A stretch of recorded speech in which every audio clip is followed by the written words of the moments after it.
আসসালামু আলাইকুম। এখন বাজে রাত 11টা। তো বলুন তো এটা কি? এটা কেক?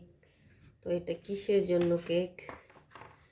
কোনো দিবস না, কোনো কিচ্ছু না। এটা খাওয়ার জন্য আমাদের বাসায় আনা হয়েছে। সবাই তো কাটে জন্মদিনের কেক, বিবাহবার্ষিকীর কেক বা নতুন বছরের। আমরা না হয় নতুন দিনের কেক ওই কাটলাম। বিসমিল্লাহির রহমানির রহিম। কেকটা অল্প একটু কেটে দেখলাম কেমন হয়।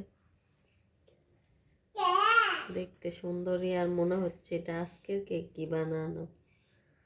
কেকটার সাইডে আবার এগুলো দেখেন বাদামের মতো কি দেয়া আছে কালারে কালারে।